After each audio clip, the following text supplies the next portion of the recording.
Cat lint. That's creepy. Cat lint.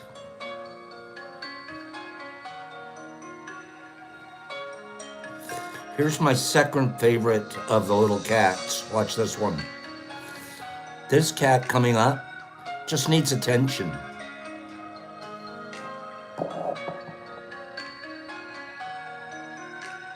Yo, bro, give me a head bump. Yo, bro, give me a head bump.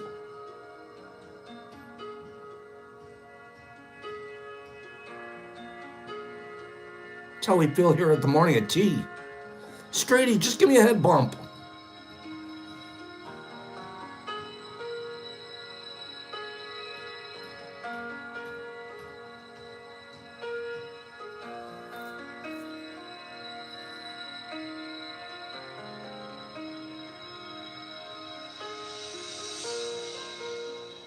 That's so cool. Okay, here's the best one. That was my second favorite. Watch this one. This next one is divine.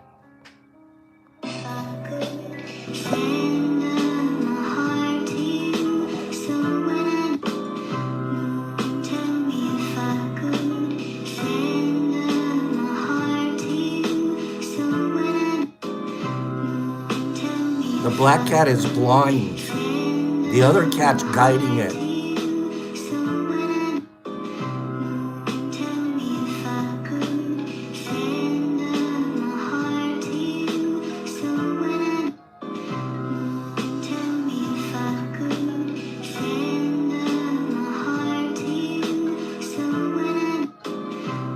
That's so cute. Gimme.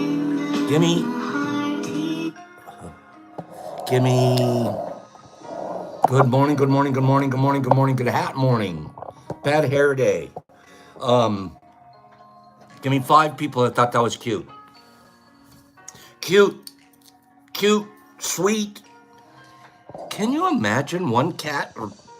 Here you go, little buddy. Stick by my side and we'll walk over there together. Right? Okay. How come only the girls are saying it's cute? The guys are like, yeah, but it's a cat. Yeah, it's a cat. Cats are cool. Good morning. Let me show you guys something else. Okay? Let me show you something else. This is one of the coolest things.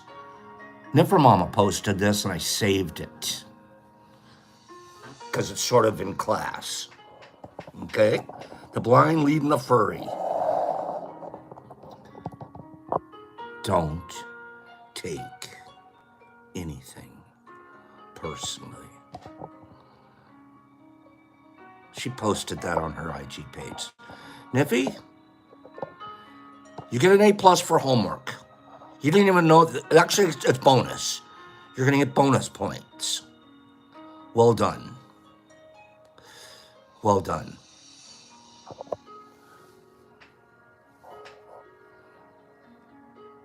Now, this is interesting.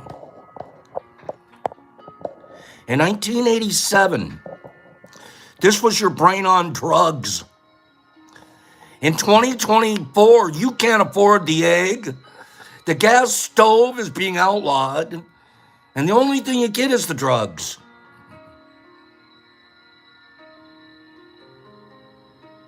Okay? I was shy. Yeah, you're right, I think. You can't afford any of that anymore. Okay?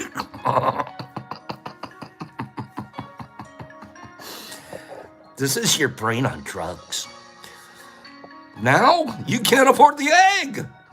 The gas stove. It's true, they are getting rid of gas stoves. California. No gas stoves. Okay? Okay, you guys feel like being understanding how was it made?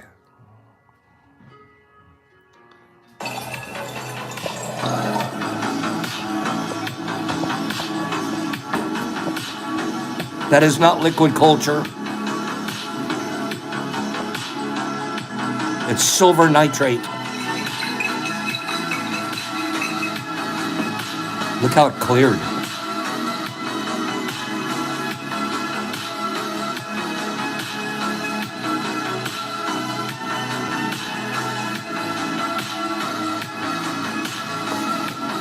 The only thing I don't understand about this is how does it keep from wait, how does it keep from the water from flowing off to the edge of the glass? How you know what I'm saying? It's like I didn't see a dam or anything on the edge of the glass. How does this liquid keep from flowing off the edges? Right there. Surface tension. But that can only last so long. The volume of the water is gonna, or the silver nitrate should push it over the edge. Surface tension. Look at all you physicists. I mean, I get that part, but does it have to be part at a certain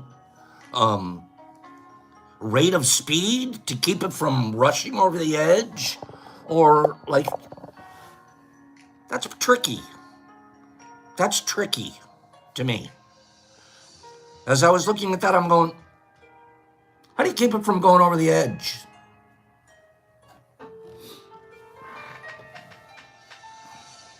I'm going to show you guys one more thing this morning. Good morning, everybody. 61 people here, 30 likes. 61 people here, 30 likes. Okay? This is going to be very... who has arachnophobia? Who has arachnophobia?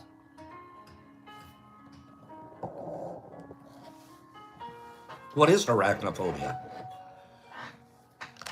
What is arachnophobia?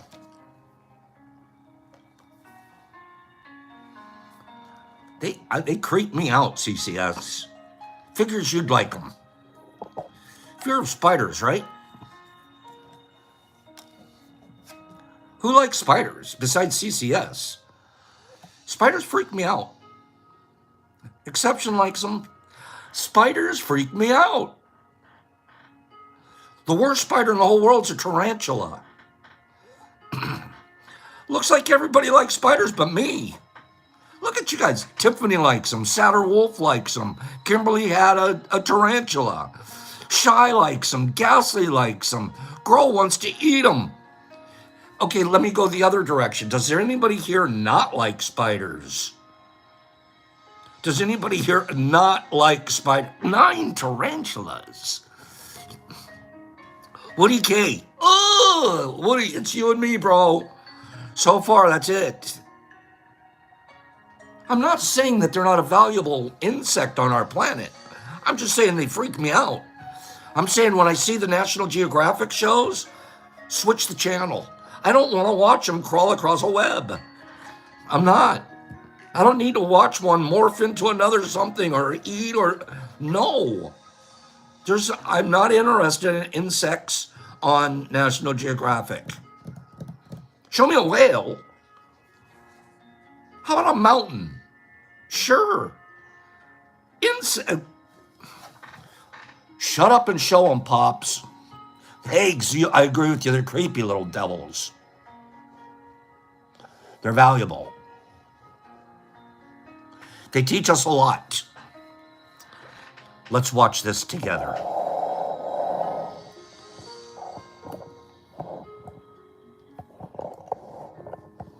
Is a banana a metabolism booster or a killer? I just heard the truth from this guy and my mind was blown.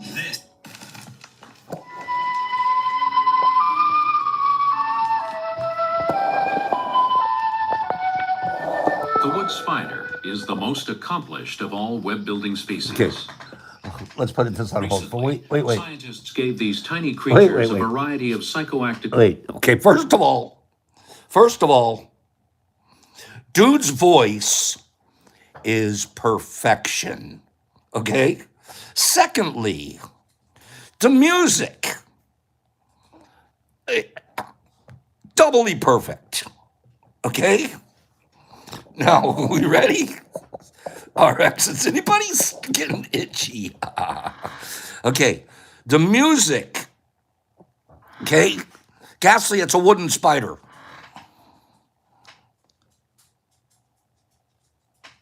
Drugs. Start over.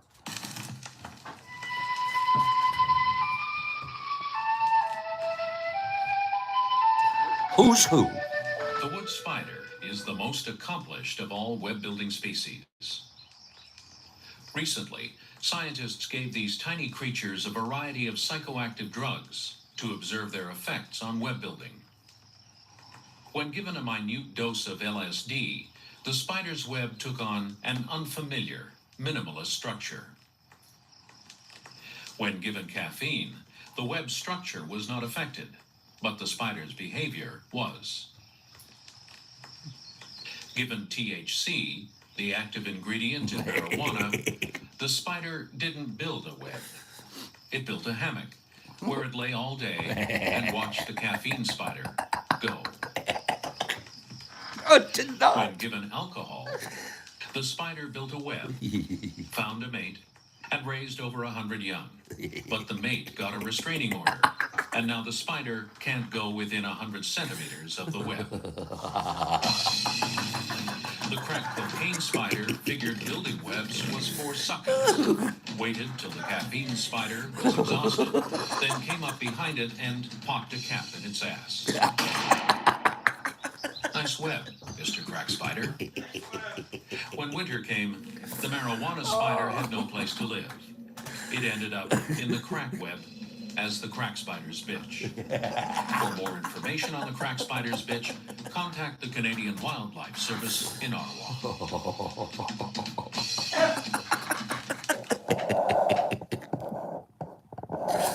No freaking way. No way. That was going so National Geographic. Oh, Woody! Woody! Now, so you guys have got to say that was good. Come on now. How do you... Give me a second. I got to wipe my eyes. Contact the Canadian Wildlife. They became the crack spider's bitch. Okay, that's on YouTube, and it's called Spiders on Drugs. Okay, give me 10 people that thought that was funny. Because at first you're like, this is real. Man, they did some serious research. They keep touching the same Q-tip to the spider. They keep touching the spider with the Q-tip like, yeah, we just dosed it. Oh, gosh. Oh, gosh, darn it. And, right, they dosed it. There is a study out there, a spider webology thing. But this one was not it. Okay, this one was not it. Thank you. I forget who sent that to me. One of us, one of our T friends here. Matthew, that's when it went south. That's when I knew. I'm like, wait a minute. As soon as the THC spider built a hammock, and he lay around in it all day. I'm like, that's me. That's why I don't smoke a lot of pot. Okay, Billy D, that's who it came from. Thank you, Bill. Bill, I laughed my tail off, and clearly I thought it was funny enough to share here. Thank you, Bill. Funny, funny, funny stuff. Let's bust a couple of myths and then go do some LC. What are you doing, Pops? We're just showing off mushrooms. We're working on Chris and Sandy are finalizing the logo for Mush Fest. What are we calling it? Spring Mush Fest. Spring Mush Fest 2024. And it's pretty cool. It's pretty cool. I asked them to include, do you guys think this is a good idea? I asked them to incorporate a silhouette of the Detroit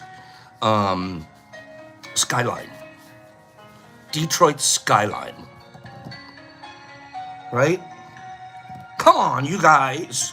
And then you know what we decided? There's going to be background music going at the fest. We'll have background music going. Motown. Motown all town, all the time.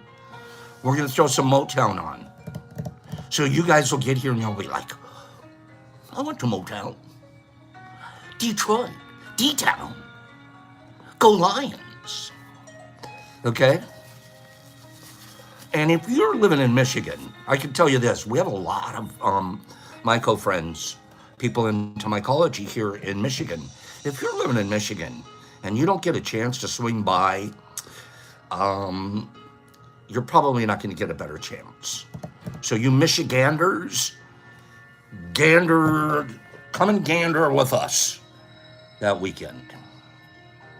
So wait for it. We've got a really cool logo that they're working on. And so far, I think it's going along really well.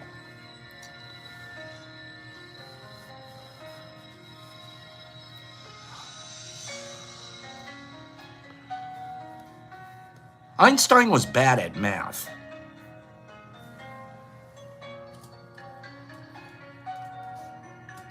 Mr. E equals MC squared. There's a myth about that. I heard that growing up. Einstein, he didn't graduate from second grade. They always made him sound like a dumb kid. Well, then what happened? How did he go from dumb kid to, right, Kim? How did he go from Dumbo to, hi, I'm the smartest man in the universe? I figured it all out. This is how it works. How did that happen?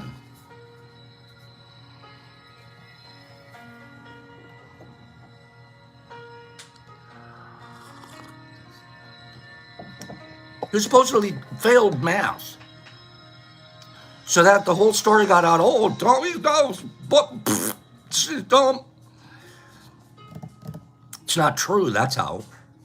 It's one of those urban myths. Einstein was brilliant at math from a young age. Every one of his tutors and teachers knew that kid, oh man, he knows more than I do. Skip him 2 grades. Skip him. Kimberly fails math and she's a physics teacher. I didn't know that, Kimberly. Thanks for sharing. Einstein was bad at math is a myth. Einstein was actually brilliant from an early age. What did happen is that he failed his entrance exam to the Swiss Polytechnic in Zurich. Despite excelling in the math and physics sections, he actually failed the whole exam, but not the physics and not the maths section. Oh, by the way, he was 16 years old when he was trying to get in there with the other 18, 19, and 20-year-old guys. He passed the next year, and he was off to the Polytechnic. Don't let people tell you that Einstein was bad at math. It's not. It's a myth. Humans have stopped evolving. Is that true? Have we stopped evolving as a human race?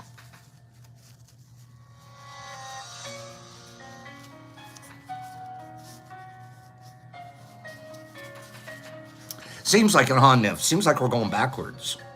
Sometimes you look around our universe and go, I think we're like devolving, right, Cleanie? I think we're like, yeah, we're going backwards. But without being cynical, the truth is physiologically, we are still evolving. I'm not talking socially. And we're certainly blowing up our planet. Humans are actually evolving biologically every single day. You're evolving biologically. For example, 2,000 years ago, most humans couldn't consume milk past the age of 5. Milk. Then around 10,000 BC, near modern-day Turkey, a genetic mutation in one human,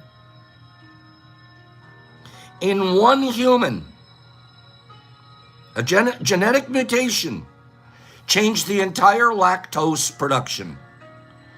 The gene passed over to other people, and over the next few thousand years, it continued to spread.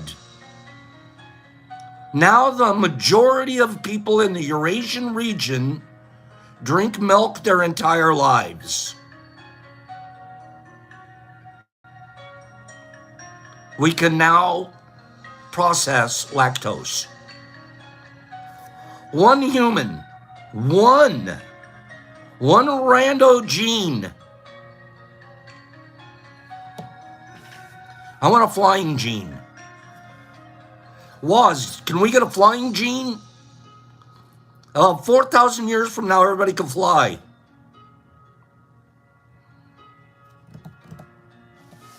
Why do we wear hats when we're out in the cold? Why do we wear hats when we're out in the cold? Brr, it's freezing. Put a hat on.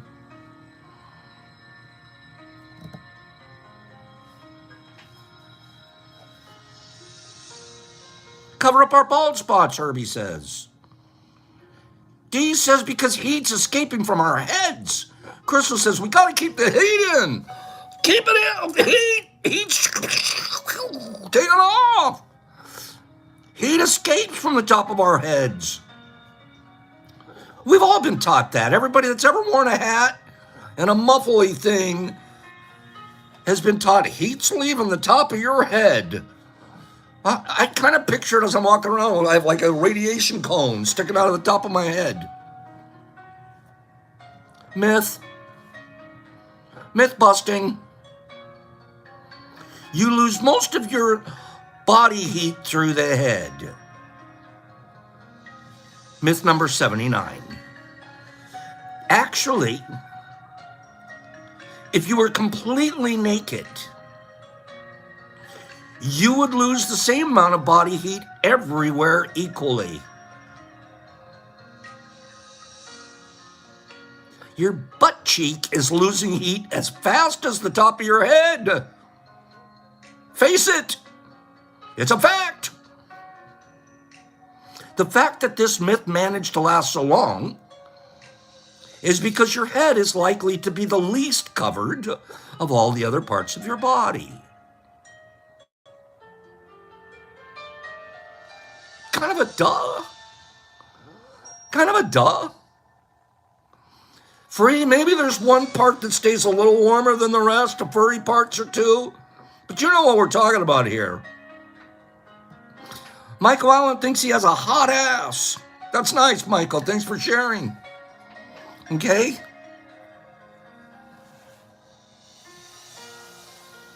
Myth number 81. I know, Crystal, I've been lied to my whole life. That's why myths are, this is coming to Jesus time. We might as well go hang out with that guy in Australia right now. We're learning the truth. Okay? We're learning the truth now. If you wore a hat, but you were wearing those pajamas with the butt flap, you know what I'm talking about? Pajamas with your onesies? You're wearing the hat, but you're wearing pajamas, onesies with the flap. Flap down. Flap disengaged. Where do you think all your heat's going out? Where do you think all the heat's escaping?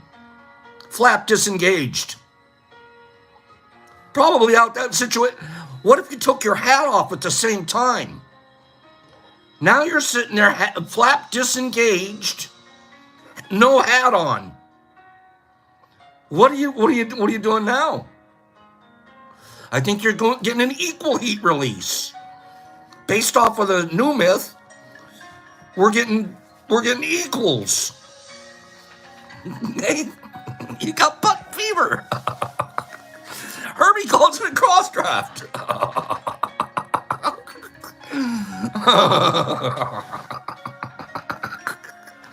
Full moon, full sun. You guys are killing me. Deborah says it's simple, Pops. It's called freezing.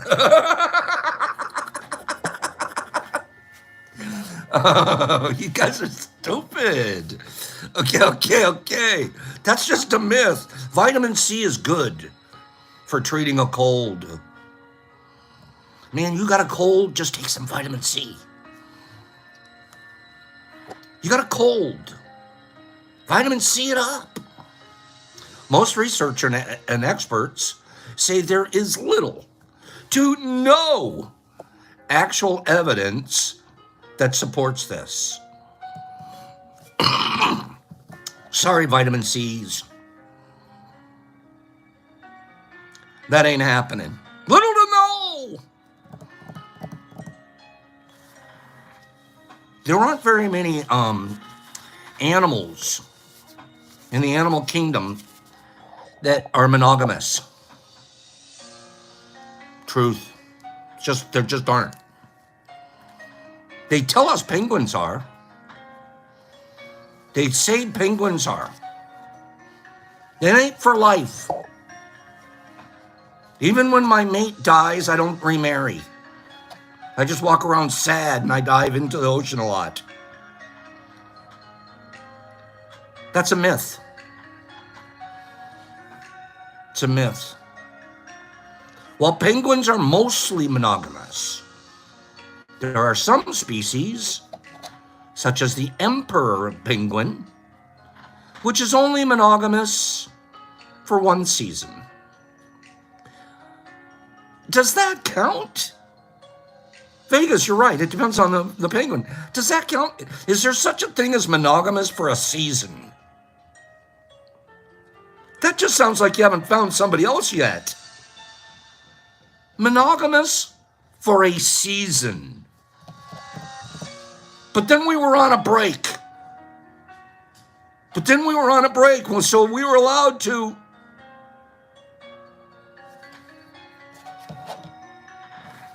Monogamous for a season. We were on a break, File 13. Speaking of File 13, I'll look into that box. I got your message. I'll look into your box. Thank you. Myth 83. Myth 83. You guys, can I give you one more myth? Maybe two. This one's important, though. Especially if you're a Pink Floyd fan. Pinky. Pink made a whole album on it. Told you there was a dark side of the moon. There isn't any such place. Dark side of the moon. What's wrong with you astronomers? There is a dark side of the moon. There isn't any one place on the moon that's always in the dark. The moon constantly rotates on its own axis, which means that every area on the moon is dark at some point or another. That's like saying the dark side of the earth. Yeah, it's called nighttime.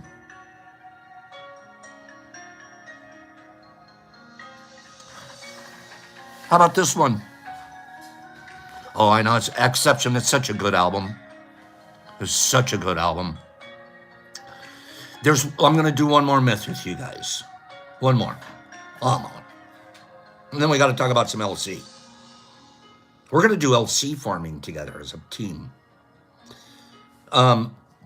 Sunflowers. This one I was taught all my life. Sunflower, it's out in the field, and it follows the sun. Here's the face of the sunflower with all the seeds, blah, blah, blah, right?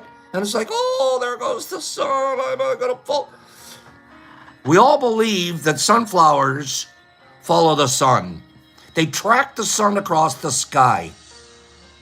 Give me 10 people that have heard that one before. Sunflower trackers.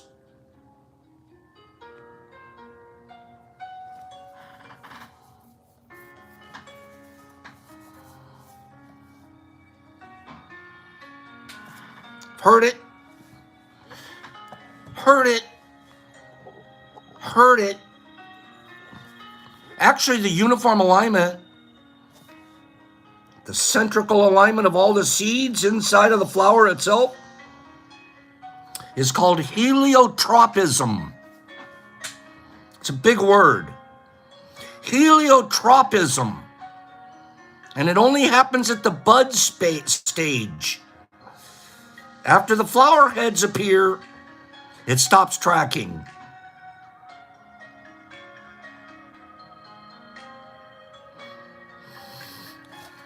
All right. I did write one more down.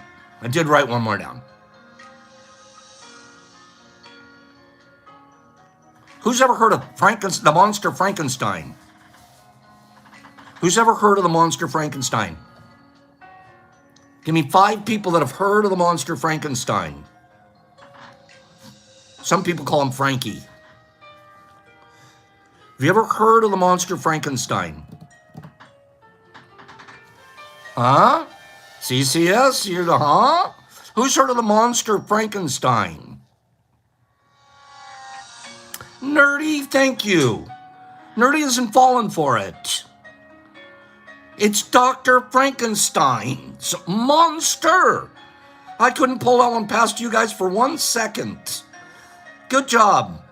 Frankenstein was the name of the monster in Mary Shelley's famous book. No. Frankenstein was actually the name of the monster's creator, Dr. Frankenstein. The monster didn't have a name. Just called him Monster. So, Frankie, that's not your real name. Dr. Frankenstein, walk this way. Those are nice knockers you have. Okay. And it's kind of sadder. They make him and then they can't even give him a name. That kind of sucks. LC. Are you guys getting your stuff together to get your liquid culture going? I'm not telling you to get started yet because we're going to actually live here tomorrow, we're going to heat up our distilled water. We're going to make a mix of liquid culture in jars. So we're just going to show you the easiest, schmeasiest way to do it. We're going to do it with 2 different ingredients. We're going to do it with our powdered ingredient that we offered you guys.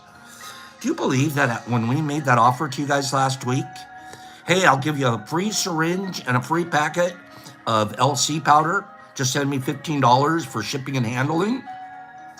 Only one person took us up on it. Only one person. So that means a lot of you, either you're not you're gonna follow along, but you're not doing it, or you have everything you need. Okay? Because we're expecting to get started. I'm gonna do a demonstration tomorrow, and then by Friday, Saturday, Sunday, this weekend, you'll want to get your LC started. So we can all have the jars colonizing at just about the same time. Okay? Some of you have written to me and said, hey, Pops, I already started my jars. That's okay. That's okay. You'll just have a little thicker soup than the rest of us. Okay? So there's nothing wrong with that. Gassy, what are you saying? I have stuff to knock up. I just didn't have. Gassy, send us a note. Well, I'll send you a syringe.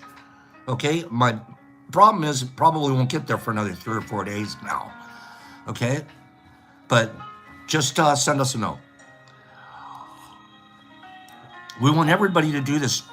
I was talking with Free, writing back and forth about 3 or 4 days ago, and it reminded me of, it's been about 3 years now. We used to, there's still an amazing Discord channel that's being monitored and run by Sandy, and a lot of you are on it, and I think it's fantastic. I'm out of time to be able to dedicate to it, but I used to have a Discord channel that what we would do is we would meet after, well, I forget what it was, but we would meet in the evenings. And Discord was neat because Discord, you could see the other people's faces. And we would get, up to 10 people on the channel at the same time. and you could see each other. So I really appreciated that feature in the Discord channel. What we did, and this was, excuse me, about 3 years ago with that Discord group, live, we pushed every envelope you ever heard of. We as a group, do you guys remember this? We as a group processed DMT. We all made sure we had all the ingredients. We had our red bark, and we had our naphthas, and we had our glass pans, and as a group, a number of us, we did it live. Do you guys remember that? Free. Like, I look back on that, I get goosebumps. I'm like, what a bunch of illegal goofballs. Okay? We're like, wow. We're like, we don't care. We're like, and we're not wearing masks. And we're like, it was, but it was the bonding part.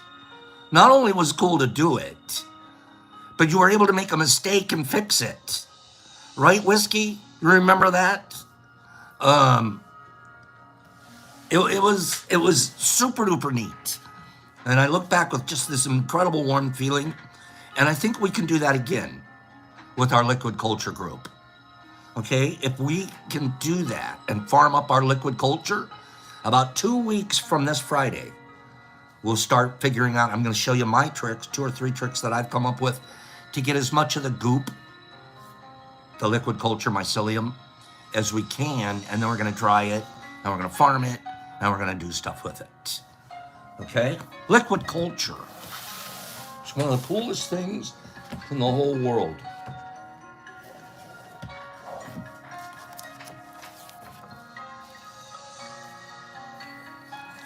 Here's the interesting thing. I've never done this part, so I'm going to be doing this with you guys. Okay? When we are in our liquid culture jars, what we typically, as mycologists typically focus on, is the serum, the actual mycelium part. We try to get as much of that into a syringe as we can, because we're going to be transferring that onto some grain substrate, right? For a quick colonization. And all my, for the last 4.5 years, I've always poured the liquid out, the leftover liquid in my my liquid culture jar.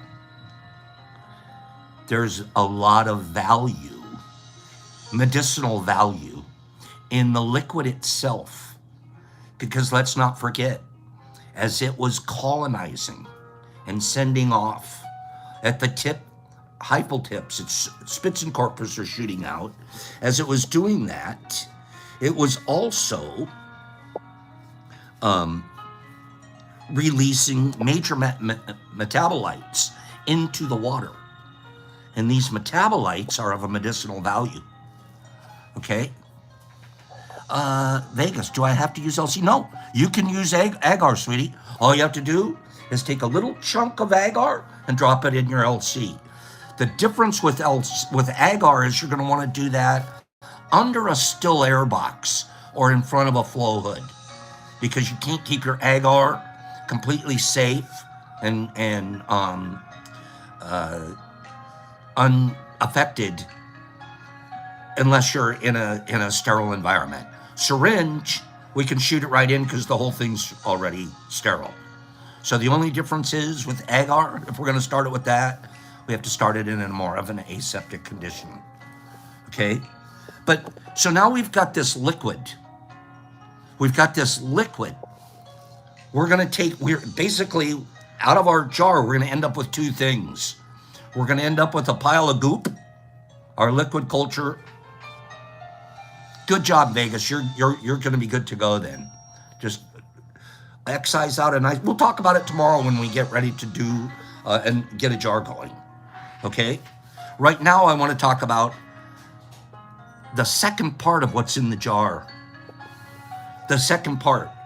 We've got the goopy part, our mycelium, but we also have liquids that are filled with metabolites. The benefits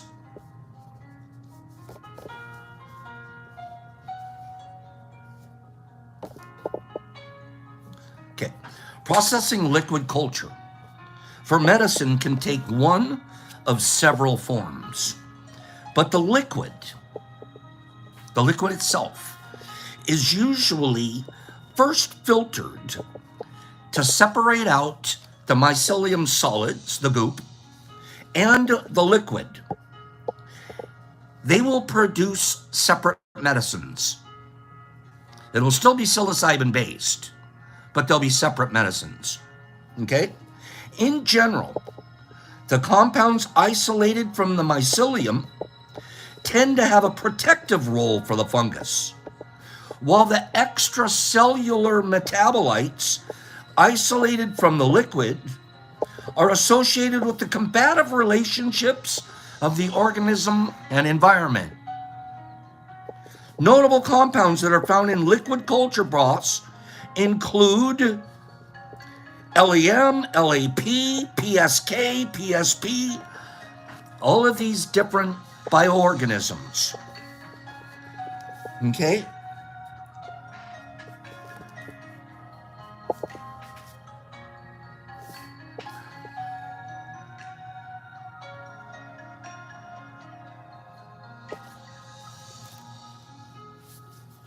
What we're going to show you, I'll find the appropriate passage tomorrow. What we're going to show you is what we're going to end up doing. If you have, I would suggest, I'm already considering, I don't want to use one of my good pans. So I got to find an old pan that I could easily get rid of if things go south. But what we're going to do with the liquid part of our liquid culture, we have the goop part. We're going to separate that out and we're going to dry it in a glass tray. The liquid part, we're going to put in a pan, a small saucepan, and we're going to boil it down at a very, very low temperature. You could also do a heated stirring pad. If you have one of those electronic stirring pads, magnetic stirring pad that has a heater, you could use that. And you could just use a glass jar. But we're going to put our liquid in that, and then we're going to boil off the liquids to where we're going to end up with this sort of a coffee, tarry kind of liquid down at the bottom of the pan. That's going to be another form of liquid culture medicine, and we'll talk a little bit more about processing that. That's a thing that I've never done before. So that's going to be really fun. They call it a culture broth.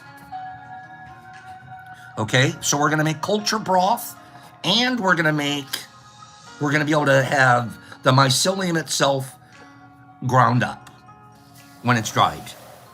Final thought. We want to make sure, see, all of this stuff that we're talking about, this process, is generally speaking what they use for mushrooms that are going to be used for medicine, but they're more the supplement mushrooms that you see at your vitamin stores. Not so much the psilocybin mushrooms, because they don't sell those there yet. That's not what they can do. Psilocybin itself shows up in the mushroom, both in the mycelium and in the fruiting. It shows up as a result of, we're figuring this out, a light cycle. If I ran my liquid culture, and this is 90% of the time, we're going to take our liquid culture, we're going to leave it in the dark the whole time, 24 hours a day, in a tent that's about 70, or a closet that's about 78 degrees, and just leave it in there. Once a day, we'll take it out, we'll agitate it, we'll put it back. After a while, we're going to pull syringes of that, and that's what's going to go on to our grain. That's normal. If we want to make mycelium that's going to have active psilocybe in it, the chemical psilocybe in it, we need to add one thing to the culture process: light. We have to have a light cycle. So the jars that we're going to grow together, that we're going to start and that we're going to colonize together, we're also going to put on a 12 and 12 light cycle. 12 hours on, 12 hours off, if you can. If you can't, for whatever reason, at least get the jars out, and they want to get daylight on the jars, not direct daylight, but some kind of an indirect light. They have to get some light on them, 12 hours a cycle, every 24 hours, and your liquid culture will start developing psilocybin in it at that point. Okay? So that's a consideration to your process. Understand that this isn't something we're going to colonize in the dark the whole time. We're going to also put a light cycle on it. Okay. So we'll finish up with a little bit more on this tomorrow, and we're also going to live. It's going to take 3 minutes, and we're going to fill up some jars here and just show you real quick how easy it is to get your liquid culture media started. During the day tomorrow, we'll pressure cook those jars, and then by Friday morning, we'll be ready to inoculate them. Okay? Sound good? Give me 5 people that said that sounds good, Pops. Let's do this. This is going to be fun. We're going to have a ball. When we can do group things like this together, I think it's really fun. Especially because in this one, I'm going to be boiling down the culture broth for the first time. So that's why I think I have to get an older pan. What if it stains my pan or something? I don't know.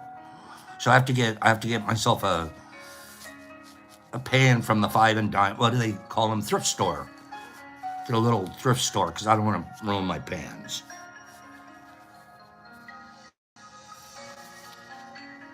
We were talking yesterday about the third agreement, about not assuming things. We make it sound like it's so easy, and it's really probably one of the hardest exercises of my life. Because everything's about me, Everything's about me. It has to be, because I'm the center of my own center. Everything else has to be about you, because you're the center of your own center. It's just, what are we going to do with that center? I like to give my center away.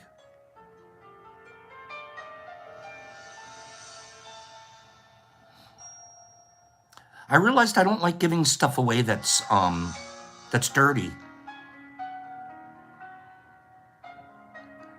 If I'm going to give somebody something, say it's a used article of mine, I'm not using it anymore, I have a hard time giving it to them with all the sawdust and grease all over it. I don't know why. I usually take another 10 minutes, and I'll wipe it down, clean it up a little bit, make sure it's presentable, then I'll give it away. Why is that? Why can't that guy clean it up? He's getting it for free.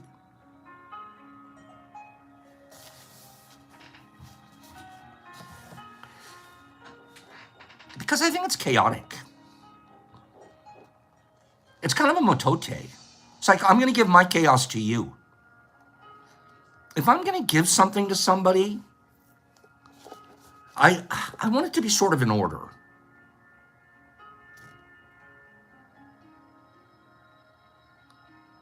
Remember back we were talking about the Toltecs when they talk about the mind not being in order? It's called the motote. Chaotic thinking. Not focused. The big motote in the human mind creates a lot of chaos, which causes us to misinterpret everything and misunderstand everything. We get going so fast and so crazy, we start firing from the hip. And everything's against us, and everybody, and it's all about, and it gets really chaotic. We have the habit of dreaming, with no dreaming as in a program, with no basis in reality.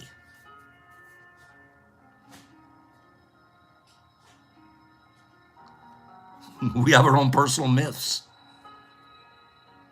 Just like what we bust myths here this morning. There's a lot of myths in us that need to be busted. Creates matote. We literally dream up things for our imagination. We can't sleep at night. Me. And then I'm going to, you know what else I'm going to say because he was, and I'm exhausted. I didn't even get a sleep last night.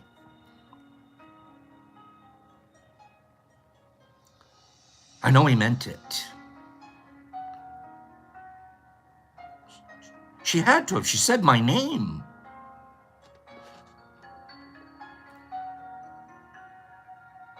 Because we don't understand something, we make an assumption about the meaning. And when the truth comes out, the bubble of our dream pops and we find out it's not what we thought of after all, at all. I'll give you a silly, tiny, oh, so tiny example. Just yesterday, we're sitting here talking about the challenges that it took to get all of our IG pages, all of the websites, all of the, we're just saying it was really a challenge to get where we are, where we're doing 3 years of tea. And we were having this conversation yesterday, bringing to mind specifically the 18 pages of IG that I had suffered the loss of over the last 3 years. Yesterday, about noonish, let me go on my IG and I don't know if I'm going to post or check something. Couldn't refresh the page. Now by the time you hit refresh 3 times, now I'm starting to breathe deeper. Now the anxiety level, wait, it's not refreshing. Wait a minute. I'm getting PTSD right now from my 18 unrefreshed pages. And now I'm starting to freak out and I'm like, it's happening to me again. Here it goes. Just because I mentioned it today, and then I swear on my life, I said, one of those people out there that was listening decided to report my page just to show me they could be 19. I was lost in my IG page not coming is personal.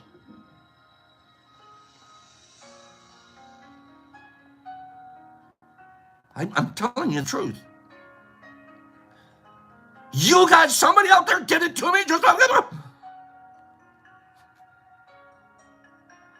I took it personally. I look back as I was lost in it, I didn't realize it. About 10 minutes into I'm free. What? Where? Oh no. Brock strolls through. Hey, Pops, your IG down? Yeah. Oh. Yeah, mine is too. Everyone on the website's down. They've got to. Thanks, I needed that. I needed to be reminded of how creepy I am and how easy I can take things personally. It doesn't even have to be a person.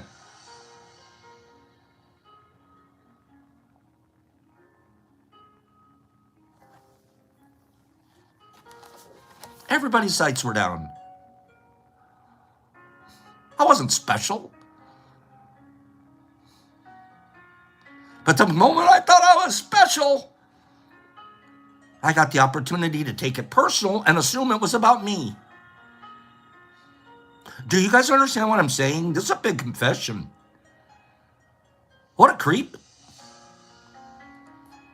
What a man learning very quickly. very, very quickly. If I wasn't studying and practicing, I wouldn't even recognize what I was doing. I wouldn't even recognize it. I would just live in it. And then today I'd wake up and I'd get some more of it.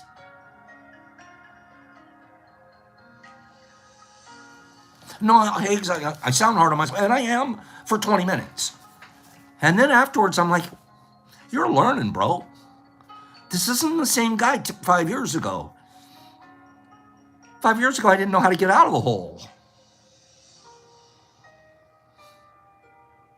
And when you do, and you can look at it yesterday, oh my God, everybody's down. Look at me. You kind of get proud of yourself. Man.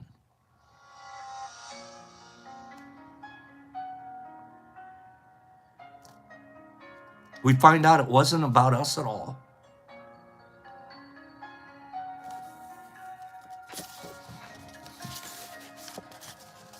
Making assumptions in our relationships. What did Crystal say? Thank you, Crystal. Making assumptions in our relationships is really asking for problems. Often we make the assumption that our partner knows what we think. No, we don't have to say what we want. We assume they're going to do what we want and that they already know. We think they know us so well. If they don't do what we want, we assume they should have. They should have known.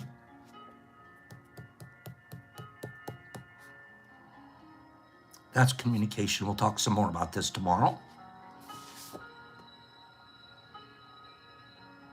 We can't make assumptions that we know what someone else thinks.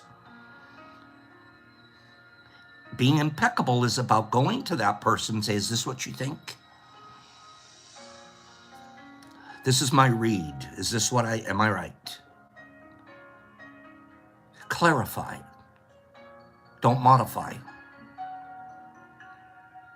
It's the most important part of any relationship. It's the missing ingredient in most marriages. But she should have known. Why? When was the last time you actually had a conversation about that? And when you did have a conversation, were you honest?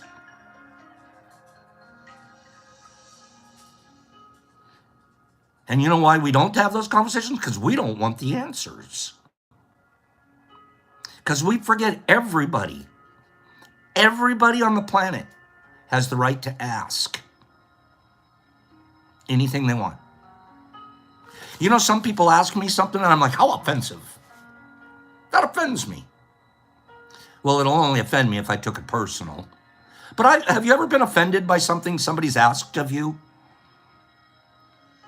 Have you ever? Like, how dare them? That's an awfully big ask. Have you ever had that? I know you have.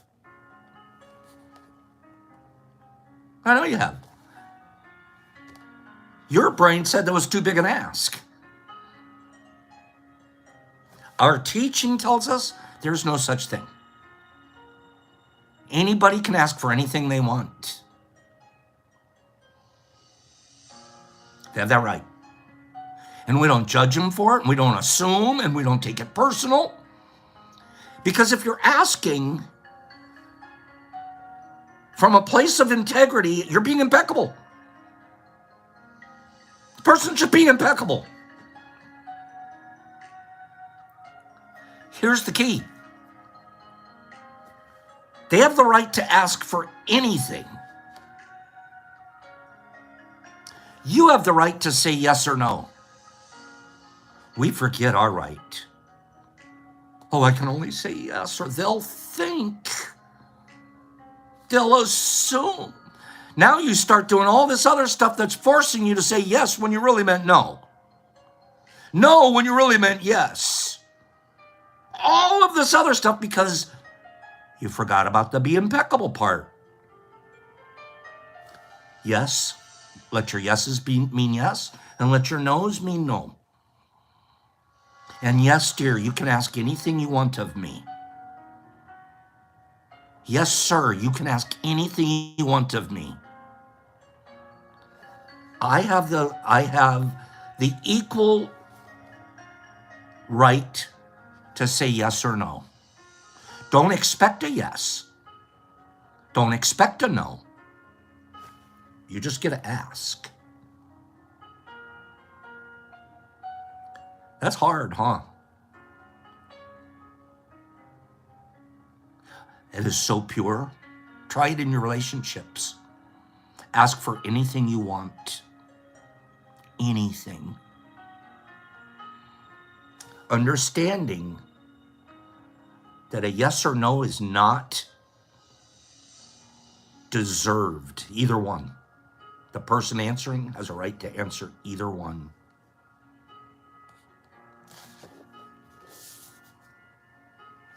We'll talk some more tomorrow. Sound good? Let's do a giveaway. I'm going to give away... What do I want to give away today? I have to give something away. Let me give away an eighth of Ghost. I'll give away an eighth of Ghost to someone. See, it's rejection because we assumed... See, rejection, I agree, Vegas, but here's what rejection is. Rejection is an assumption. Rejection starts with an assumption, and then we took it personal. I can't be rejected or feel rejection if I don't take it personal. If I ask you something, you tell me no, I had to already know up front when I asked you, you had the right to answer that. And I couldn't take either answer yes or no personal. Rejection flies out the window. Rejection is something we were trained. That's one of our programs.